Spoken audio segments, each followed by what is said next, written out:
Assalamualaikum warahmatullahi wabarakatuh. Sahabat motivator Banua dimanapun Anda berada semuanya. Topik kita hari ini adalah tentang rencana penghapusan bahasa Inggris dari sekolah menengah.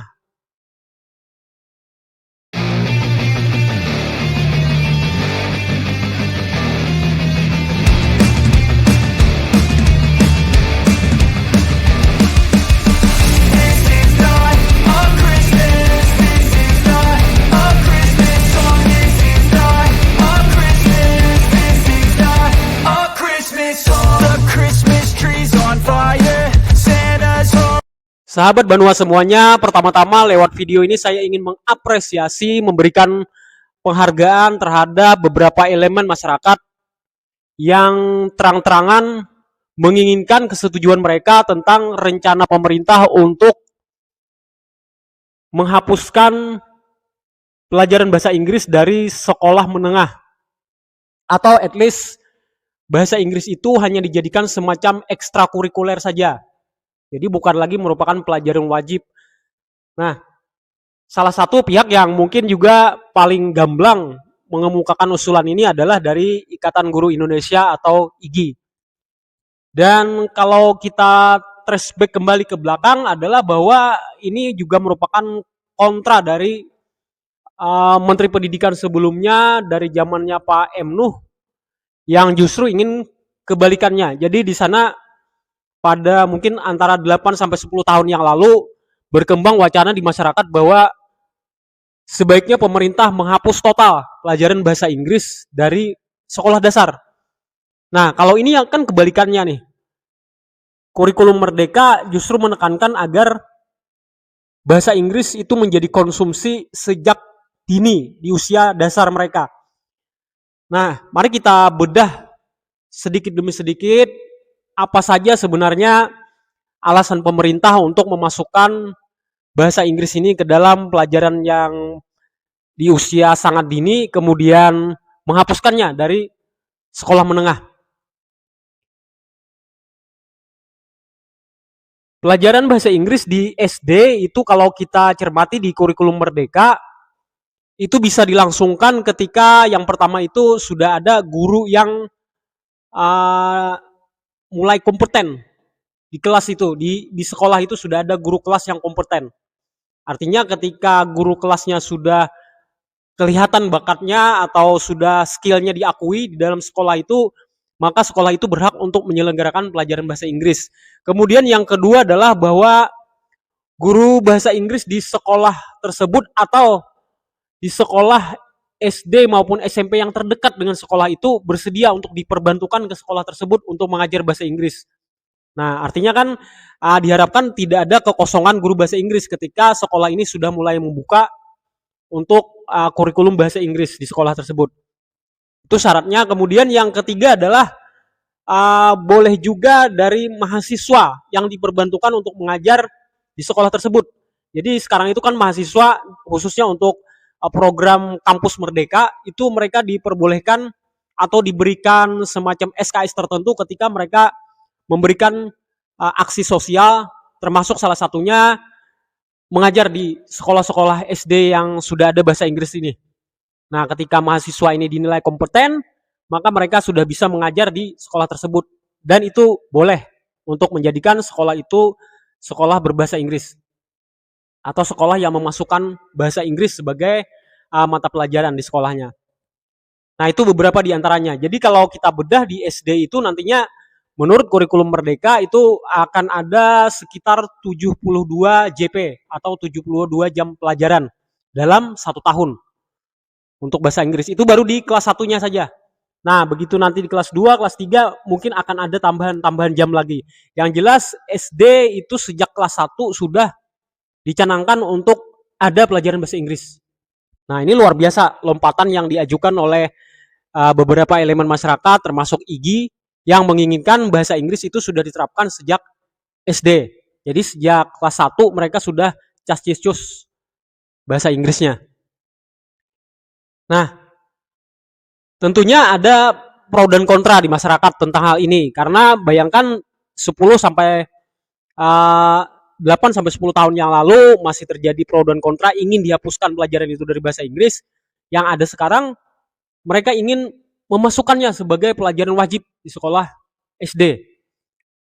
Nah, kalau menurut analisa saya pribadi, nah saya kebetulan mengampu pelajaran bahasa Inggris.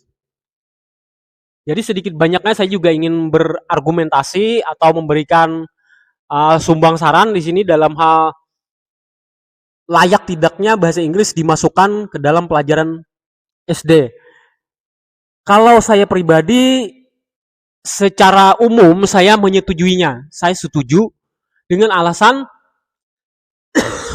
pertama, bahasa Inggris itu sekarang ini sebagaimana yang sudah kita maklumi bersama bukan lagi menjadi barang yang istimewa banget. Artinya bahasa Inggris itu sudah jamak sekali di masyarakat kita.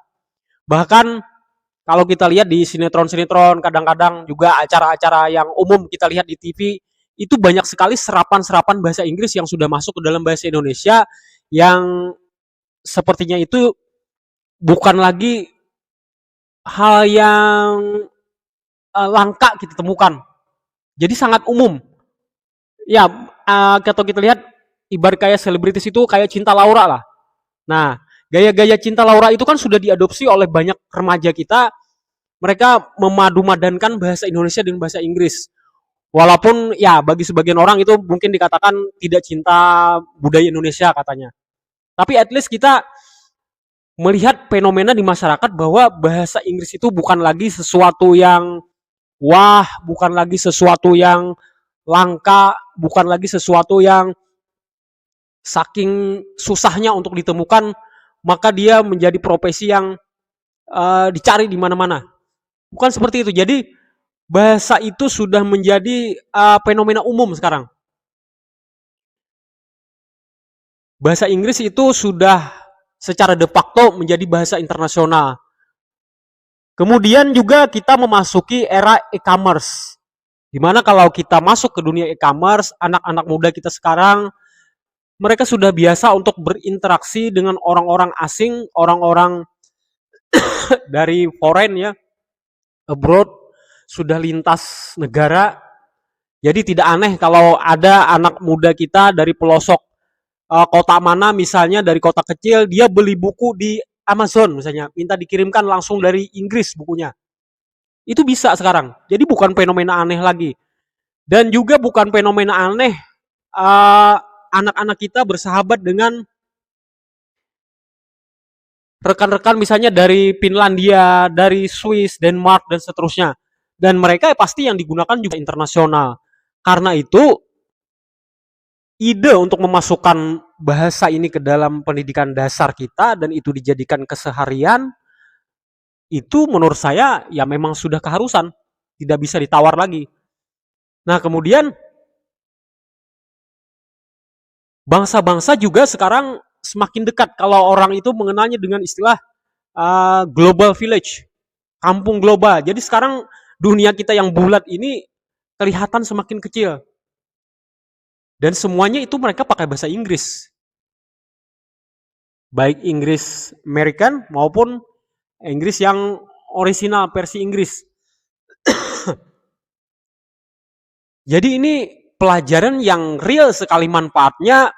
Mereka ketika SMA, ketika sudah masuk perguruan tinggi, bahkan mereka bisa meneruskan ke luar negeri, itu akan terjadi pertukaran teknologi, pertukaran knowledge yang luar biasa. Itu hanya bisa kuncinya itu melalui penguasaan bahasa. Makanya kalau di pesantren modern itu kan ada istilah language are our crown. Bahasa itu adalah mahkota kita. Jadi kunci di sebuah pesantren modern itu adalah penguasaan bahasa internasional. Itu kunci. Bagaimana kalau kita tidak memegang kunci sebuah rumah misalnya, tidak memegang kunci sebuah istana yang akan kita masuki, tentu kita nggak bisa masuk. Nah, bahasa itulah kuncinya. Kemudian, saya juga ingin mengamatinya dari sisi orang-orang yang kontra.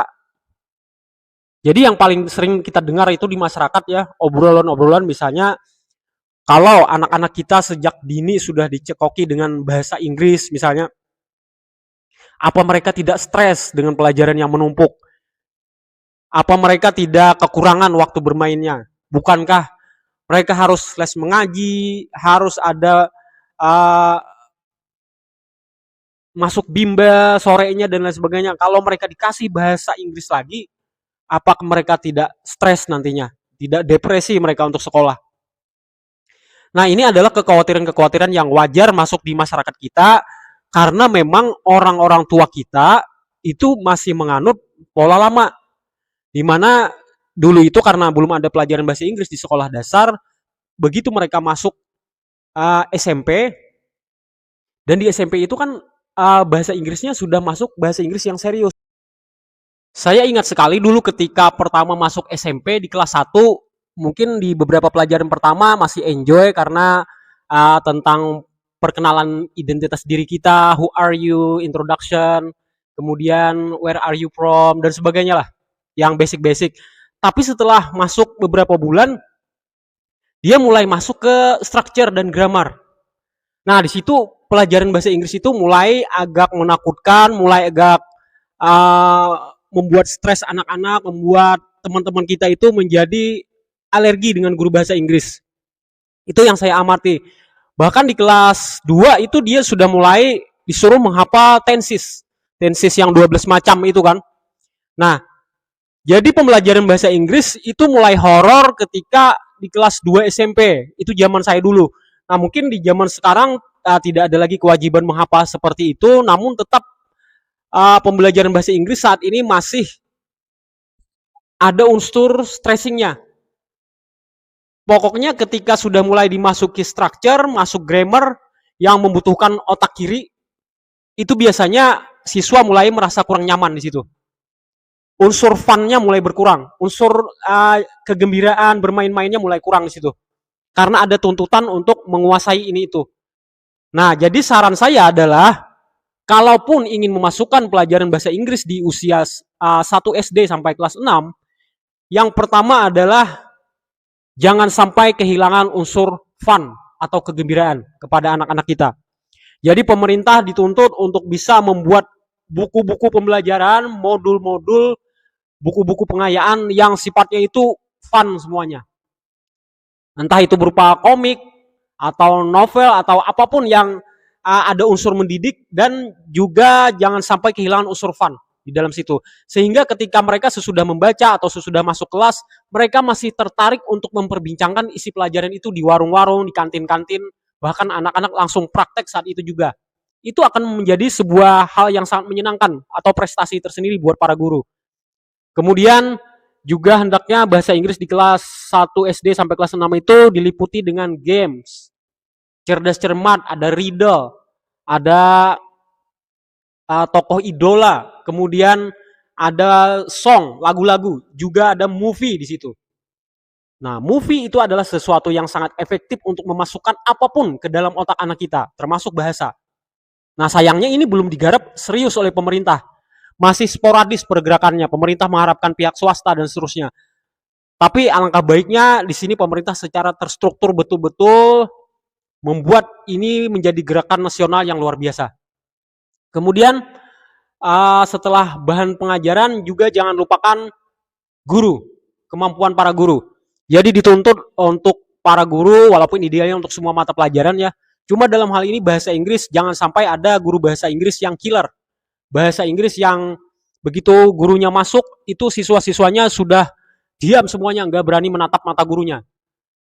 Jadi guru seperti monster aja layaknya. Nah, jangan sampai ada seperti itu. Walaupun kalau saya survei selama ini ya, guru-guru bahasa Inggris itu umumnya fun. Banyak orang-orang yang fun. Kemudian prasyarat berikutnya atau prekondisi berikutnya adalah bahasa Inggris di kelas 1 sampai kelas 6 itu jangan sampai ada unsur tekanan atau stressing kepada para muridnya.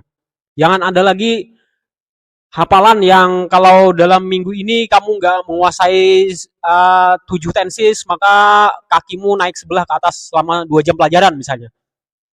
Nah, itu stressing buat anak-anak. Jadi, dari kelas 1 sampai kelas 6 semuanya diliputi dengan rasa kegembiraan, kebahagiaan, dan anak-anak semakin tertarik dan jatuh cinta dengan bahasa Inggris. Nah, kemudian alasan saya yang kedua adalah mengapa bahasa Inggris itu sebaiknya memang diberikan ketika usia SD. Ketika kami dulu belajar ilmu jiwa bahasa di dalam salah satu mata kuliah, itu diajarkan bahwa usia 0 sampai 12 tahun itu adalah masa-masa awal untuk kita belajar mother language atau bahasa ibu kita.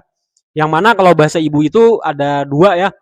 Pertama bahasa daerah kita sendiri, kalau orang Jawa ya pertama bahasa Jawa mereka kuasai. Orang Batak ya pertama dia mungkin mengenal ayah ibunya, penyebutan ayah ibunya dengan bahasa Batak ya. Orang Banjar menyebut ayah ibunya dengan sebutan Banjar dan seterusnya, bahasa-bahasa terdekat. Kemudian yang kedua adalah bahasa Indonesia. Nah, itu namanya mother language. Nah, ketika mother language ini disuntikkan ke otak kita, maka pada periode yang kedua yaitu secondary language, itu akan lebih susah masuknya. Kenapa? Karena kita sudah sangat terbiasa, sangat familiar dengan bahasa ibu kita. Makanya nggak aneh ketika misalnya orang Jawa ngomong Inggris nih. Itu logat Jawanya biasanya nggak ketinggalan. Masuk juga di sana. Orang Banjar ngomong Inggris itu nggak ketinggalan juga bahasa Banjarnya. Kenapa? Karena 0 sampai 12 tahun dia sudah disuntik pondasinya dengan bahasa ibunya. Jadi susah untuk meninggalkannya. Karena itu kalau bahasa Inggris itu lambat dimasukkan, nunggu SMP baru masuk bahasa Inggris, ya itu sudah agak telat. Makanya orang-orang kita sekarang masih aneh dengan bahasa Inggris itu. Padahal kalau bahasa Inggris ini memang diajarkan sejak SD, di usia SMP SMA itu mereka sudah sangat familiar dengan bahasa Inggris. Nah, kemudian kultur orang tua kita dulu dengan pola lama itu kan ketika mereka pertama kali berkenalan dengan bahasa Inggris di sekolah SMP, itu sudah berkenalan dengan structure, grammar yang horor-horor gitu. Yang bikin pusing, bikin stres. Akhirnya mereka jadi nggak suka dengan bahasa Inggris. Dan itu membuat mereka menjadi tidak terbiasa. Jangankan mau terbiasa, pelajarannya saja sudah nggak suka, gimana mau terbiasa. Kan orang membiasakan diri berdasarkan apa yang dia suka. Nah, karena itulah ide untuk menghapuskan untuk memasukkan pelajaran bahasa Inggris ini di dalam usia kelas 1 sampai kelas 6 menurut saya ide yang sangat bagus. Tentunya dengan catatan-catatan yang tadi. Dan ini adalah merupakan perbaikan atau revisi dari pola pembelajaran sebelumnya. Semoga pembelajaran kita semakin maju dan bahasa Inggris kita pun jauh menjadi yang terbaik di Asia bahkan mungkin di dunia mungkin. Demikian, semoga pemaparan ini bermanfaat dan membuka wawasan kita semuanya. Billahi taufiq wal hidayah. Wassalamualaikum warahmatullahi wabarakatuh.